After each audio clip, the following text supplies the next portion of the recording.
V D Satheesan, നിങ്ങളൊരു മാസാണ്. ശരിക്കും പറഞ്ഞാൽ ഇന്നലെ നിങ്ങളൊരു ഈ പത്രങ്ങളെ കൈകാര്യം ചെയ്ത മീഡിയകളെ കൈകാര്യം ചെയ്യണം കണ്ടപ്പോൾ ശരിക്കും ഒരു ഇരുത്തം വന്ന ഒരു രാഷ്ട്രീയ നേതാവിനെ പോലെയുള്ള വലിയ ഒരു പരിപാടിയാണ്. ഓരോരുത്തരുടെ ക്വസ്റ്റ്യനെയും താങ്കൾ കൃത്യമായി അടച്ചു. താങ്കൾ പറഞ്ഞു മൻസൂർ മസ്കറിക്ക് ഒരു ദിവസം സുഖമില്ലാത്തതുകൊണ്ട് ഗുജറാത്തിൽ നിന്ന് ഡൽഹിയിലെത്താൻ സമയം താമസിച്ചു പോയതുകൊണ്ട് അത് ഡൽഹിയിലെ മാധ്യമപ്രവർത്തകർക്ക് അറിയാമായിരുന്നിട്ടും നിങ്ങളുമായി കമ്മ്യൂണിക്കേറ്റ് ചെയ്യാതെ ആ വാർത്ത കൊടുക്കാതെ മധുസൂദൻ മിസ്ത്രി ഒരു ദിവസം താമസിച്ച് പോകും എന്നുള്ളതുകൊണ്ട് ലിസ്റ്റ് താമസിക്കാം കേരളത്തിലെ എന്നുള്ള വാർത്ത കൊടുക്കുന്നതിന് പകരം ഞാൻ 24 മണിക്കൂറിനകം ലിസ്റ്റ് വരുമെന്ന് പറഞ്ഞത് നിങ്ങൾ എടുത്തു കൊടുത്തിട്ട് നിങ്ങൾ ആഘോഷിച്ചു. ഒരു ചാനൽ AKG സെൻറ്ററിൽ നിന്ന് പണം വാങ്ങിക്കൊണ്ട് 40 കാർഡാണ് എനിക്കെതിരെ അയച്ചത്. ഇതാണ് സതീശൻ്റെ ആരോപണം. ഒരക്ഷരം പറയാൻ മാധ്യമങ്ങൾക്ക് കഴിഞ്ഞിട്ടില്ല. അതുപോലെ NDAയുടെ പല സീറ്റുകളും എവിടെ, അതുപോലെ തിരുവനന്തപുരം സെൻട്രലിലെ സ്ഥാനാർത്ഥി ആരാണ് LDFൻ്റെ എന്നൊക്കെ ചോദിച്ചപ്പോഴും ഒരക്ഷരം ആർക്കും പറയാനില്ല. അതുപോലെ തന്നെ വി ഡി സതീശനും എറണാകുളം സീറ്റിൻ്റെ പേരിൽ മേരി വർഗീസിന് ദീപ്തി മേരി വർഗീസിന് വോട്ട് കൊടുക്കേണ്ട അല്ല സീറ്റ് കൊടുക്കണതിൻ്റെ പേരിൽ പിന്നെ വി ഡി സതീശനും KC വേണുഗോപാലും തെറ്റി എന്നൊക്കെ ഒരു വാർത്ത വന്നു.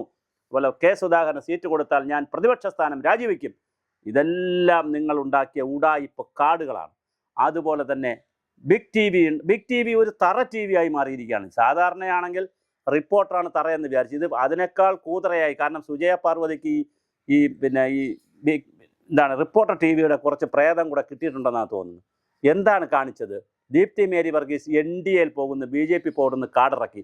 അവസാനം അവരോട് ചെന്ന് സാഷ്ടാംഗം മാപ്പ് പറയേണ്ടി വന്നു. എന്ത് തോന്നിയവാസമാണ്! 10-48 മണിക്കൂർ നേരം അവിടെ സെൻട്രൽ CEC എന്ന് പറയുന്നത്, സെൻട്രൽ ഇലക്ഷൻ കമ്മിറ്റി എന്ന് പറയുന്നത് രാഹുൽ ഗാന്ധിയും മല്ലികാർജ്ജുൻ ഖാർഗെ പ്രതിപക്ഷ നേതാവും ലോക്സഭാ പ്രതിപക്ഷ നേതാവും AICCയുടെ പ്രസിഡന്റും പിന്നെ അതാത് സ്റ്റേറ്റുകളിലുള്ളവരുമാണ്. അവിടെ 5 സ്റ്റേറ്റിൻ്റെ ചർച്ച നടക്കുകയാണ്. അതിൽ 5 സ്റ്റേറ്റിന് ചർച്ച നടന്നപ്പോൾ MP-മാർക്കടക്കമുള്ള ഇവർക്ക് സീറ്റ് കൊടുക്കണോ വേണ്ടേ എന്നുള്ളതിനൊരു നയപരമായ തീരുമാനമെടുക്കേണ്ടതുണ്ട്. ആ തീരുമാനമെടുത്തത് ഒരു ദിവസം രാത്രി 11 മണിക്കാണ്.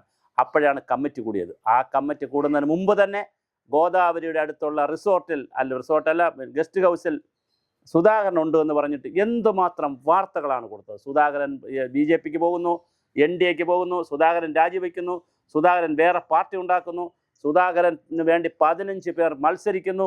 എന്തൊക്കെയാണ് എഴുതി പിടിപ്പിച്ചത്? എന്തൊക്കെയാണ് നിങ്ങൾ ചെയ്തത്? എന്തിനാണ് നിങ്ങൾ കോൺഗ്രസിനെ ഇങ്ങനെ ചെയ്യുന്നത്?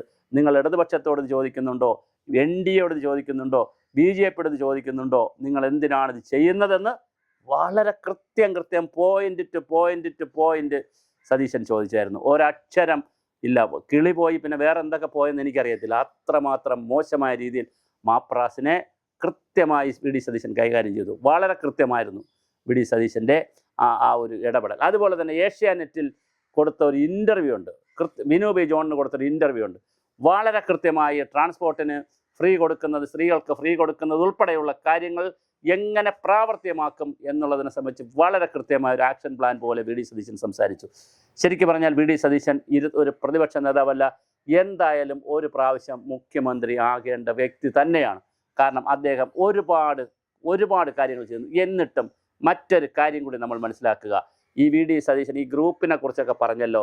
വി ഡി സതീശന് 8 പേരെ മാത്രമേ, ഈ 95-96 പേരിൽ 8 പേരെ മാത്രമേ നിർത്താൻ കഴിയൂ. ബാക്കി കൂടുതൽ നിന്നിരിക്കുന്നത് പഴയ A ഗ്രൂപ്പും I ഗ്രൂപ്പും രമേശ് ചെന്നിത്തല ഗ്രൂപ്പും പിന്നെ വളരെ കൂടുതലായി നിന്നിരിക്കുന്നത് KC വേണുഗോപാലിൻ്റെ കൂടെ നിൽക്കുന്നവരുമാണ്. യഥാർത്ഥത്തിൽ വി ഡി സതീശൻ്റെ കൂടെ നിൽക്കുന്ന 8 പേർക്കേ സീറ്റ് കിട്ടിയിട്ടുള്ളൂ. എന്നിട്ടും വി ഡി സതീശനെ ഇങ്ങനെ ഒറ്റതിരിഞ്ഞ് ആക്രമിക്കുന്നത്, കൊല്ലുന്നത്, ചർച്ച ചെയ്ത് മോശമാക്കുന്നത് എന്താണ് അജണ്ട? ആരുടെ പണം വാങ്ങിച്ചുകൊണ്ടാണ് ചാനലുകൾ ഇങ്ങനെ ചെയ്യുന്നത്? റിപ്പോർട്ടർ ചാനൽ ചെയ്യട്ടെ, കാരണം അവർക്ക് മരമുറി കേസ് കിടക്കുന്നത് കൊണ്ടും പിന്നെ അതുപോലെ ഡോക്ടർ അരുൺകുമാറും സ്മൃതി പരുത്തിക്കാടും പഴയ കമ്മ്യൂണിസ്റ്റുകാരും SFIക്കാരും ഒക്കെ ആയതുകൊണ്ട് അവരങ്ങനെ പലതും പറയും. ബിഗ് TV ചാനൽ റേറ്റിങ്ങിന് വേണ്ടിയിട്ടാണോ? അതുപോലെ തന്നെ 24-ന് എന്ത് പറ്റി എന്നുള്ളതാണ്. ശ്രീകണ്ഠൻ നായർക്ക് കിളി പോയെന്നാണ് തോന്നുന്നത്. ആകപ്പാടെ കുറച്ച് കാശുണ്ടാക്കാൻ വേണ്ടി എന്ത് കോപ്രായവും കാണിക്കുന്ന ഒരു ഭാഷയിൽ പറഞ്ഞാലുണ്ടല്ലോ, തുണി ഉരിഞ്ഞ് കാണിച്ചാൽ പോലും റേറ്റ് കൂട്ടുക എന്നുള്ള നഗ്നനായി നിൽക്കുന്ന ഒരു വലിയ ആങ്കറിൻ്റെ രൂപത്തിൽ തരം താണു പോയ ഒരു ചാനൽ മേധാവിയാണ് ശ്രീകണ്ഠൻ നായർ എന്ന് പറയേണ്ടി വരുന്നു മിസ്റ്റർ ശ്രീകണ്ഠൻ നായർ, നിങ്ങളുടെ ഇപ്പോഴത്തെ കോമാളി പരിപാടികൾ കാണുമ്പോൾ ഇങ്ങനെ ഏത് ചാനൽ എടുത്താലും, ഇപ്പോൾ കൈരളി ചാനൽ പറഞ്ഞോട്ടെ, അവർ സ്വാഭാവികമായിട്ട് CPM-ന് അനുകൂലമായി പറയും. പിന്നെ മീഡിയ വൺ സ്വാഭാവികമായിട്ട് ജമാഅത്ത് ഇസ്ലാമിനും അതുമായി ബന്ധപ്പെട്ടവർക്ക് അനുകൂലമായി പറയും. ജയ് ഹിന്ദ് കോൺഗ്രസിന് വേണ്ടി പറയും. മനോരമ ഒരു പരിധിവരെ ചിലപ്പോൾ കോൺഗ്രസിന് വേണ്ടി പറയും. നിങ്ങൾ അതൊക്കെ എഴുതി വെച്ചിരിക്കുന്നതാണ് ആ ചാനലുകളൊക്കെ. പക്ഷെ ബാക്കി കുറേ ചാനലുകളുണ്ട്, ആളുകൾ പോപ്പുലറായി കാണുന്ന ചാനലുകളുണ്ട്. അതിൽ നിങ്ങൾ മുഴുവൻ കുത്തിത്തിരിപ്പും കൂതറ വാർത്തകളും ഇതുപോലെ തന്നെ ചെറ്റത്തരവും തെമ്മാടിത്തരവും ഒക്കെയാണ് കാണിക്കുന്നത്. മാധു ആയാലും അതുപോലെ തന്നെ മാധു സജി ആയാലും സ്മൃതി പരുത്തിക്കടായാലും അരുണായാലും സുജയ പാർവതി ആയാലും ആരായാലും വേണുവായാലും നിങ്ങളെല്ലാവരും കാണിക്കുന്നത് ഒരു സമൂഹത്തോട് ചെയ്യുന്ന ദ്രോഹമാണ്, ഒരു സംവിധാനത്തോട് ചെയ്യുന്ന കള്ളത്തരമാണ്. പച്ച നുണ, പച്ച കള്ളത്തരം, ഒരുതരം ചെറ്റത്തരമാണ്. കാടുകളായി അടിച്ച് ഞങ്ങളെപ്പോലെയുള്ള ഡിജിറ്റൽ ചാനലുകൾ റേറ്റ് കൂട്ടാനോ ഞങ്ങൾക്ക് ചെറിയ തുകയൊക്കെ കിട്ടാൻ വേണ്ടി നെഗറ്റീവായ തമ്പൊക്കെ ഞങ്ങൾ അടിക്കും. ഞങ്ങൾ ചിലപ്പോൾ ഊഹാപോഹ കഥകൾ ഇറക്കും.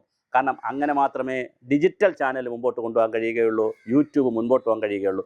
അതൊരു കൗതുകശാലയാണ്, അതൊരു മാർക്കറ്റാണ്. ഒരിക്കലും നിങ്ങളുടെ ചാനലുകൾ അങ്ങനെ അല്ലല്ലോ. അത് കുറേ കൂടി ആധികാരികമായിരിക്കണമല്ലോ, കുറച്ചുകൂടി സത്യസന്ധമായിരിക്കണമല്ലോ, കുറച്ചുകൂടി സുതാര്യമായിരിക്കണമല്ലോ. നിർഭാഗ്യവശാൽ നിങ്ങൾ അങ്ങനെ ഒന്നുമല്ല എന്ന് മാത്രമല്ല, ഒരു ജനതയെ അധമ വികാരത്തിലേക്ക് കൊണ്ടുപോകുന്ന ഇക്കിളിപ്പെടുത്തുന്ന വാർത്തകളാണ് നിങ്ങൾ കൊടുക്കുന്നത്, മസാല വാർത്തകളാണ് കൊടുക്കുന്നത്.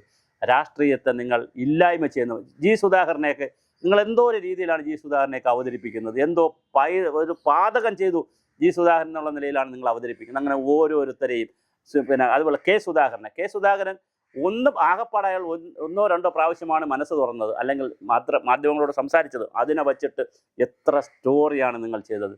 നിങ്ങൾ സ്റ്റോർ ചെയ്യുന്ന കണ്ടുകൊണ്ട് ആ സ്റ്റോറിക്ക് എന്തെങ്കിലും റീച്ച് കിട്ടുന്നു അറിഞ്ഞുകൊണ്ട് ഞങ്ങളെപ്പോലുള്ള ഡിജിറ്റൽ ചാനലുകളും എടുത്തടിച്ച് സ്റ്റോർ ചെയ്യും. ഞാൻ പറഞ്ഞു, ഞങ്ങളുടെ പരിമിതി പറഞ്ഞു. നിങ്ങൾക്ക് യാതൊരു പരിമിതിയുമില്ല. നിങ്ങൾക്ക് റേറ്റ് കൂട്ടാൻ വേണ്ടി നിങ്ങൾ ഈ കാട്ടിക്കൂട്ടുന്ന കോപ്രായങ്ങളുണ്ടല്ലോ, അത് ജനത തിരിച്ചറിയും. അമൃതായാലും അധികമായാൽ വിഷമാണ് എന്ന് ശ്രീകണ്ഠൻ നായരും ഡോക്ടർ അരുൺകുമാറും സുജയ പാർവതിയും മാധുമാരും അതുപോലെ തന്നെ സ്മൃതി പരുത്തിക്കാടുമാരും ആൻഡോ സഹോദരന്മാരുമൊക്കെ അറിഞ്ഞിരിക്കുന്ന നല്ലതാണ്. കാരണം ഇതെല്ലാ ലക്ഷ്യങ്ങളും വിട്ട് ഓടുകയാണ്. യാതൊരു തത്വമില്ലാതെ ഓടുകയാണ്, ഒരാശയമില്ലാതെ ഓടുകയാണ്, ഒരു ആദർശമില്ലാതെ ഓടുകയാണ്. ഈ ഓട്ടം എങ്ങോട്ടേക്കാണ് ഓടുന്നത്? നിങ്ങൾ ഒരു ജനതയെ എങ്ങോട്ടേക്കാണ് കൊണ്ടുപോകുന്നത്? ജനാധിപത്യത്തിൽ വിശ്വസിക്കേണ്ട ഒരു ജനതയെ ആ പണാധിപത്യത്തിൻ്റെയും ഏകാധിപത്യത്തിൻ്റെയും ഡിക്റ്റേറ്റർഷിപ്പിൻ്റെയും അതോറിറ്റേറിയനിസത്തിൻ്റെയും വ്യക്തി അധിഷ്ഠിതമായ രാഷ്ട്രീയത്തിൻ്റെയും പിന്നാമ്പുറങ്ങളിൽ കൊണ്ട് കെട്ടുന്ന പിണറായിയിലും സതീശനിലുമൊക്കെ നിങ്ങൾ രാഷ്ട്രീയത്തെ കൊണ്ട് കെട്ടാൻ ശ്രമിക്കുന്ന അധമ മാധ്യമ പ്രവർത്തനത്തിന് പറയാതിരിക്കാൻ കഴിയില്ല, ഇത് കാണാതിരിക്കാൻ കഴിയില്ല. നിങ്ങൾ തിരുത്തുക, അല്ലെങ്കിൽ ജനങ്ങൾ നിങ്ങളെ തിരുത്തുക തന്നെ ചെയ്യും.